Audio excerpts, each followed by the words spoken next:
안녕하세요. 이번 시간에는 에너지와 기후변화에 대해 공부해 보겠습니다. 이번 시간의 학습 목표는 첫째, 에너지 사용과 기후변화의 관계를 설명할 수 있다. 둘째, 기후변화의 영향을 알아보고 이에 대응하기 위한 태도를 기를 수 있다입니다. 오늘의 핵심 키워드는 화석연료, 이산화탄소, 기후변화입니다. 화석연료와 이산화탄소 그리고 기후변화는 서로 어떤 관계가 있을까요? 학습을 하면서 자세히 알아봅시다. 돌발 퀴즈입니다. 우리가 지난 시간에 배운 내용을 떠올리면서 풀어보세요. 우리나라에서 전기를 가장 많이 생산하는 방식은 핵발전이다. 맞을까요? 틀릴까요? 네, 정답은 X입니다. 우리나라에서 전기를 가장 많이 생산하는 방식은 화력발전입니다. 다음은 1차 에너지원별 구성비를 나타낸 원그래프입니다. 13.5%를 차지하고 있는 것이 핵입니다. 그럼 가장 작은 부분을 차지하고 있는 에너지원은 무엇일까요? 네, 바로 수력입니다. 전체의 0.5%를 차지하고 있습니다. 두 번째로 작은 7.1%를 차지하고 있는 것은 신재생 에너지입니다. 아직은 작은 비율이지만 점점 높아질 것입니다. 14.1%를 차지하고 있는 에너지원은 천연가스입니다. 그럼 25.4%를 차지하고 있는 것은 무엇일까요? 바로 석탄입니다. 마지막으로 가장 높은 비율을 차지하고 있는 1차 에너지원은 무엇일까요? 바로 석유입니다. 천연가스, 석탄, 석유는 어떤 연료인가요? 바로 화석연료입니다. 에너지원의 많은 부분을 화석연료가 차지하고 있습니다. 이렇게 화석연료를 많이 사용하는 것은 문제가 없을까요? 먼저 화석연료의 고갈 문제입니다. 화석연료는 오랜 옛날에 살았던 생물이 묻혀서 만들어진 연료로 화석연료라고 부릅니다.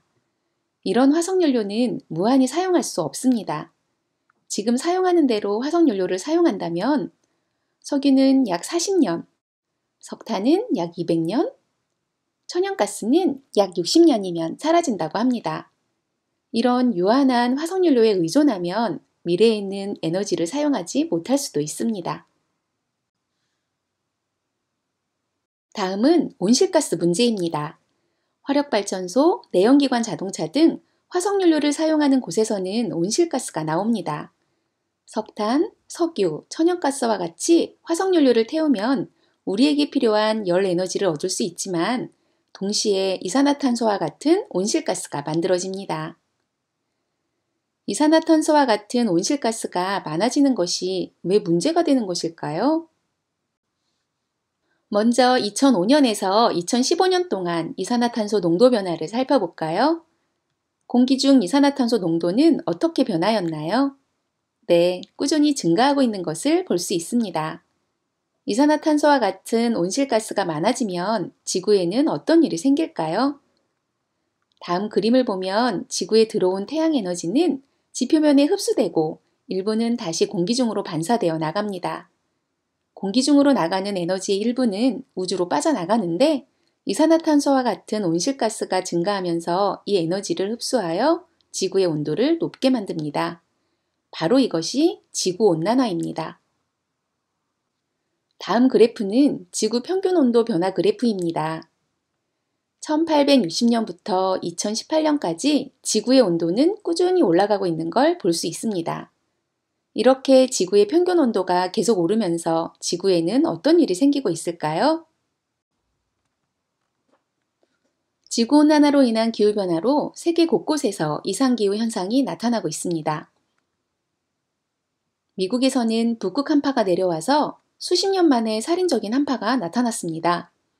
냉동고 한파로 영하 53도까지 내려갔다고 합니다.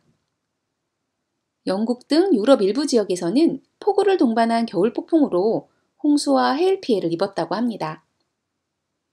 브라질, 칠레 등의 남반구에서는 40도에 가까운 살인적인 더위로 사망자가 속출했다고 합니다.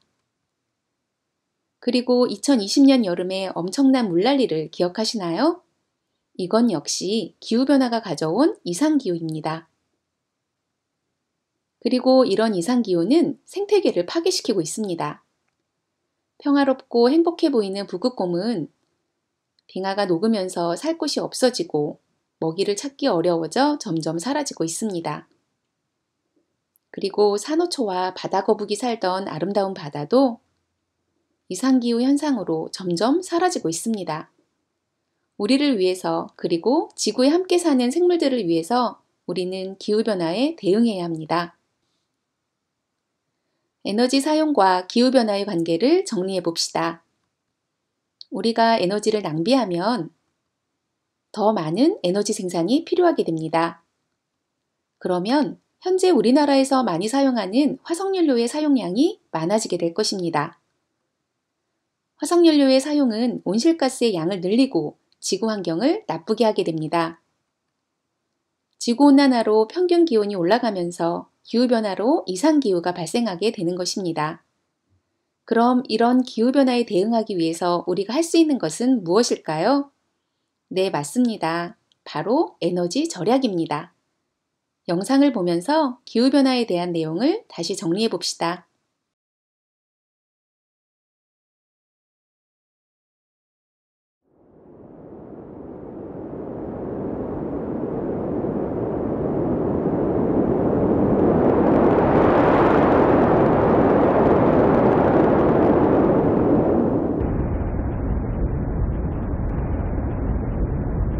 최근 20년간 북극 기온 평균 5도씨 상승.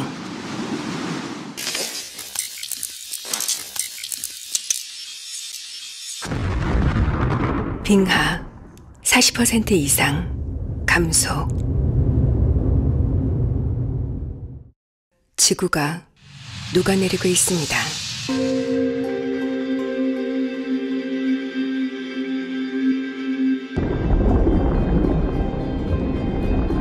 최근 10년간 북극곰 개체수 50% 감소.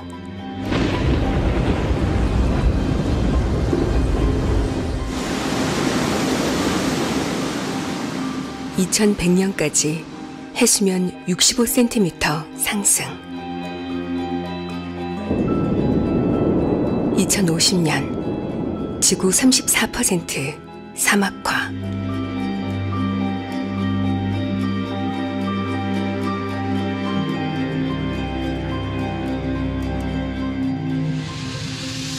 지구온난화의 대재앙은 이미 시작되었습니다.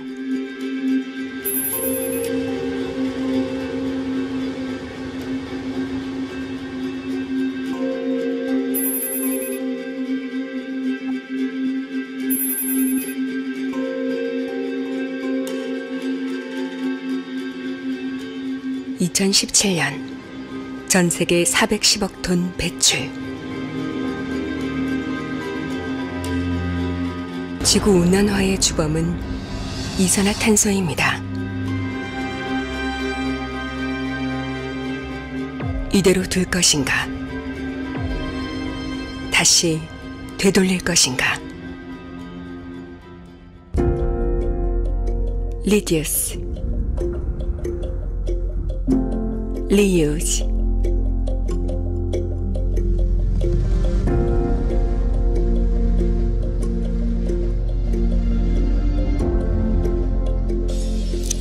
리얼스.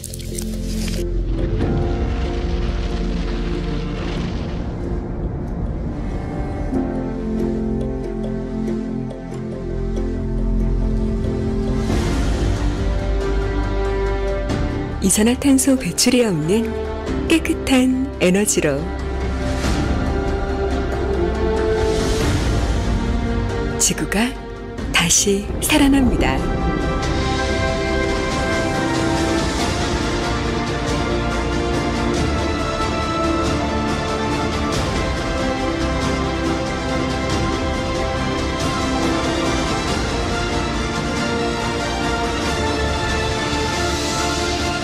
리얼스.